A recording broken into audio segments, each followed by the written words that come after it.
there's barely any public space in Nairobi. And this is not just in poor areas, but also in more elite areas. There's Uhuru Park or Jivanji, but these are always subject to lots of contestation. They were almost grabbed. And so public space is a really big issue in Nairobi, but I would say it's not been prioritized because the governance of the city, since if we talk about in the post-independence period, has not been people-centered, has not been participatory.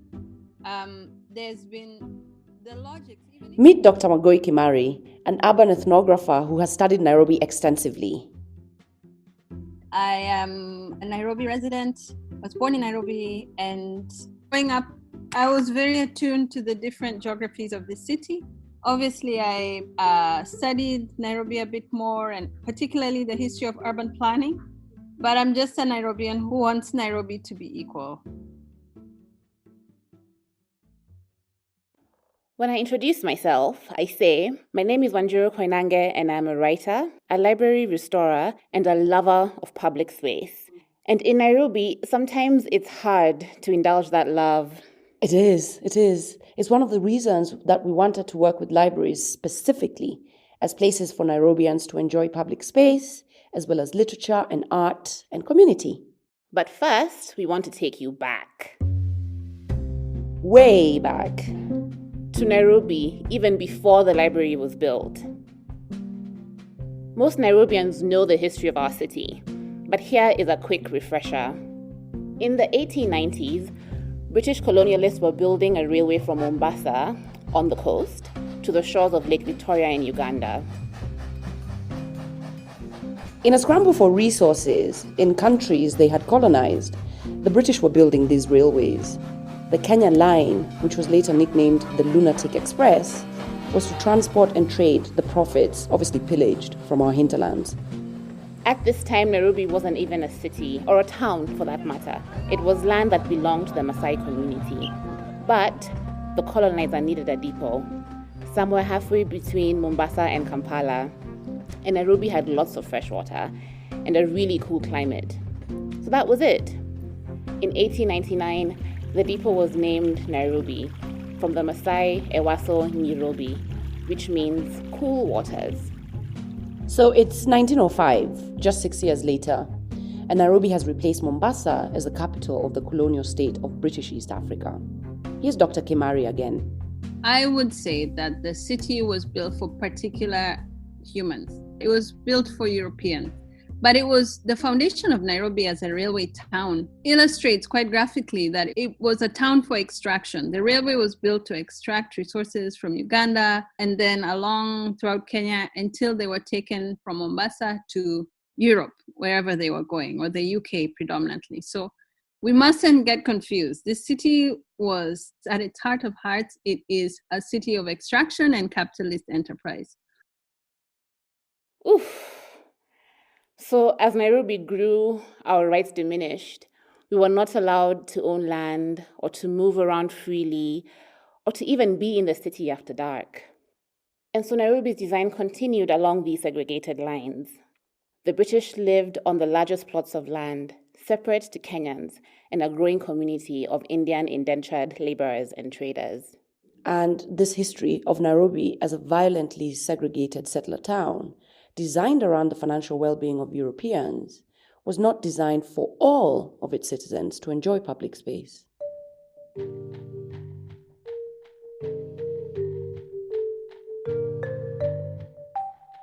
I'm Wanjiru Koinange. And I am Angela Wachuka. In today's episode, we're talking about, you guessed it, public spaces and the importance they play in fostering creativity in our beloved city.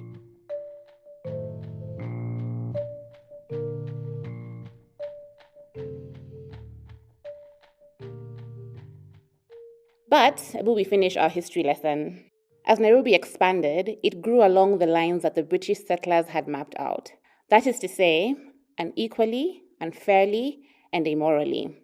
The stronger the fight for independence grew, the more the colonialists clung to Nairobi, a city where they felt they were separated, at least geographically, from that fight. But we all know what happens next. The The garden party at Government House was an informal farewell to British rule in Kenya. After Kenya attained a brutally hard-earned independence, we had to work with a Nairobi that was never really designed or built for us. A city that separated people of different races and classes. Yes, I'm Professor Alfred Omenya. My background is architecture and urban development. I'm an expert in sustainable urban development. But more importantly, I've done a lot of work and done a lot of writing on urban development in Nairobi from different perspectives, from the perspective of history, from the perspective of urban planning, from the perspective of informality, from the perspective of governance. So, Professor, what exactly is sustainable urban development? I tell people sustainable urban development has 4 components. I think the one that many people are familiar with is the physical aspect that people tend to associate with the green bits of the city. The planting, the open spaces, use of water, urban transportation, air quality, and stuff like that. That is normally the first bit of sustainability, which is physical. Then there's a very important part of sustainability, which is socio-cultural. And that is really about how cities support the lives of the people who live within the city, that enables them to enact their daily rituals, be they rituals relating to religion, be they rituals relating to social status, entertainment, and so on. That is the social aspect, which is also very important within the city and is linked to the physical. The third one is the economic sustainability. And here one is looking at how cities are able to generate revenue and income for everybody who lives within the city. And it's also linked with the green aspects of sustainability. And here one is thinking about how urban economies can be developed in a manner that produces green results. And last but not least, we have the institutional aspect of sustainability. And this has to do with the policies that have been put in place and largely how urban areas are governed and are managed, and the systems that are put in place that can encourage all the 3 aspects, the other 3 aspects of sustainability that I highlighted: the environmental, the socio-cultural, and the economic.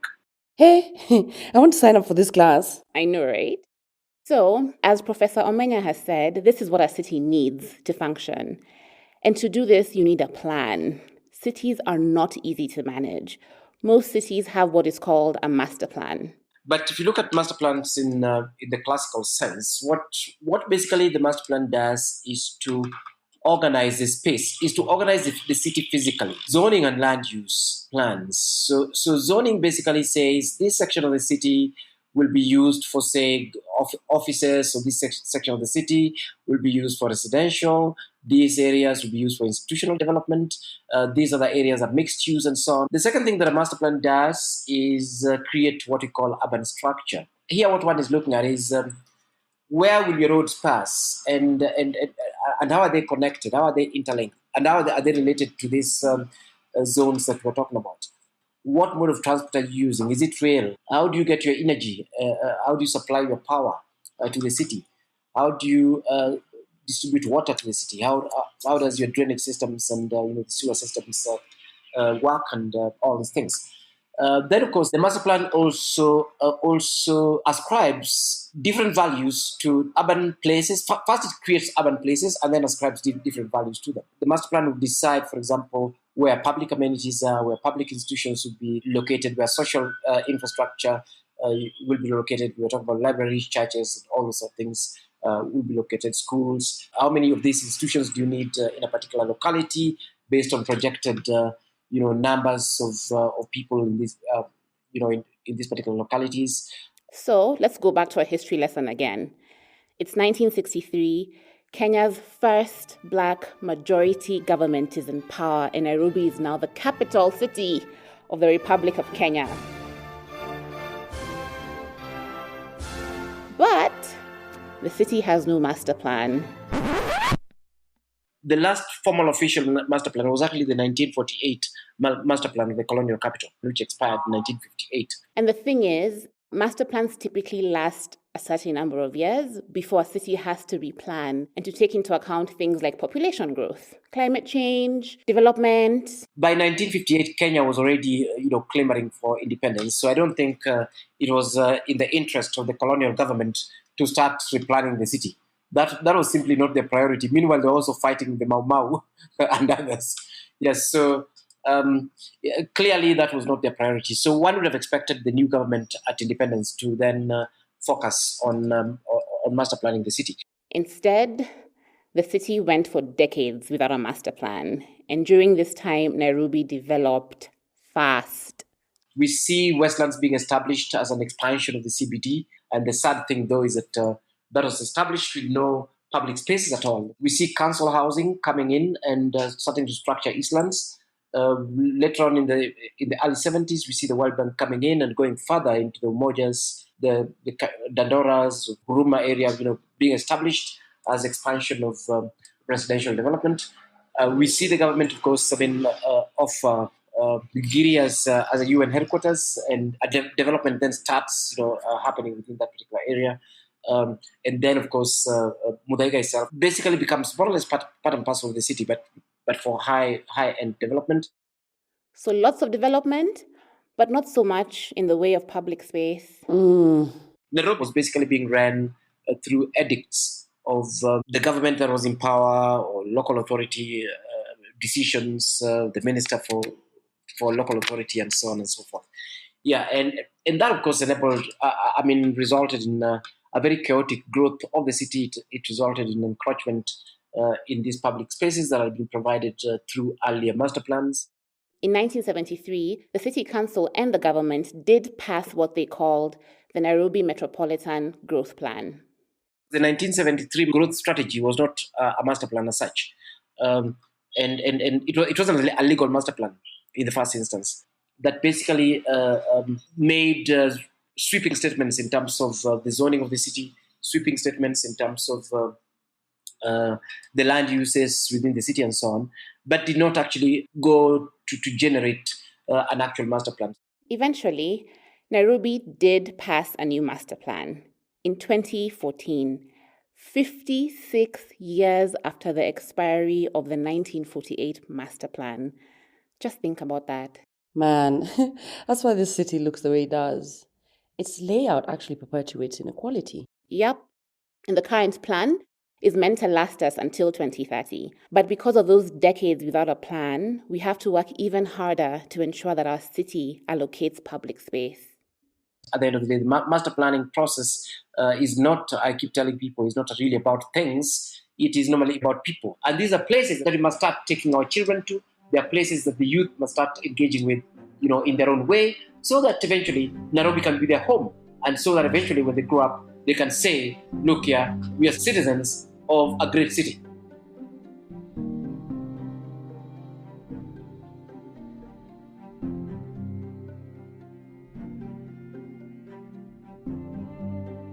When we formed Bunk, we set out to partner with the city's authority for the benefit of public libraries. The goal was to figure it out quickly and to set up a blueprint for other lovers of public spaces. We hoped that more people would be inspired to do the same. We do actually have quite a history of fighting for public space. Wangari Maathai and the rescuing of Karura Forest, of course, from land grabbers immediately springs to mind. Yep, totally. Nairobians have always been out here. And here is Dr. Kimari again, reminding us that this isn't a new struggle. Kenyans and Nairobi dwellers have always been resisting and finding ways to belong in this city and to create space in this city and to demand public space in this city. So even if there are no formal provisions made, Nairobi residents are always trying to make things work and recalibrating to this reality in really innovative ways. So I think that's really important to emphasize, and Bunk is one important example. There are also community libraries all over Eastlands, in Mathare, in Korogocho, in poor areas. People are reclaiming public space from that was formerly a playground and that was grabbed. So it's really important to emphasize that even against these histories of Nairobi as a city of exclusion, People are claiming the city in many important ways. And it's these Nairobians that we're building palaces for. Whoop whoop!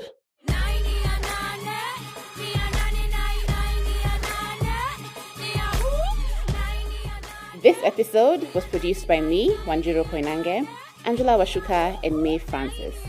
Siokao Mutonga is our lead researcher and our resident queen of fact-checking. Sound design by Anthony Kiringe and May Francis. To donate or support our work, please visit bookbunk.org. You can find learning resources to go along with this episode at bookbunk.org/podcast. You're listening to Nainiahu by our good friend Mudhoni the Drama Queen. Additional music by Blue Dot Sessions. Join us next episode to learn more about the literary history of our city. Most public spaces are currently closed due to COVID-19. But when they do reopen, you can visit all the branches Monday to Friday, 9 a.m. to 5 p.m. and 10 a.m. to 1 p.m. on Saturday. We also give library tours, so visit our website for details. This podcast is supported by British Council, with special thanks to Dr Wangui Kimari and Professor Alfred Omenya. Naina majabu, zingine very spectacular. Imagine kubai ponona imefanywa in vernacular. Utashtuka buda, kumbe sex ni lugha. Paka machali wa kampa wana push na makuga. Na iwa si umit wapi, hapo nje bata Hilton. Na wala ma-uptown kuzunguka, ila side ingine ya Linton. Tu imenex na dormants, ma-coffee date ma-romance. But please kumbuka nai, mkwanja ndo performance. Nai ni ya promo, ndo tumeja kwa Facebook. Kublog na picha na ma-captions kama storybook. Ati vile wanachina ma-celebs uko blankets. But in reality, maisha yao different planets. Naini ya nane, ni ya nane, naini ya nane, ni ya hu. Naini ya nane, ni ya nane, naini ya nane, ni ya hu. We umewaishi kwa tao na makarao akanjo juu ya kutema mate hapo glow kwa uwanjo. Tupo kwenye cell underground uko city hall ndo utajua nai nani mwenyewe boss overall na makara wa nai tani witwa mabist usiwaishi kwa Friday akia Mungu atakufist hiyo miata sikujua nilicheck Nairobi aflife nilikupray swipe pato na hiyo situation live na nai na wenyeji but pia ina wenyewe so unaweza decide kawe ni kuku au wewe we decide kauna rada au na waste time but as for me nai ni ya mine Naina maajabu siku saa 9 msiana kaka misa yes Holy Communion na working class hapo Basilica I ain't mad at you bro misi na noma Naini ya nane ni ya nane naini ya nane ni ya hu naini ya nane ni ya nane naini ya nane ni ya hu naini ya nane ni ya nane naini ya nane ni ya hu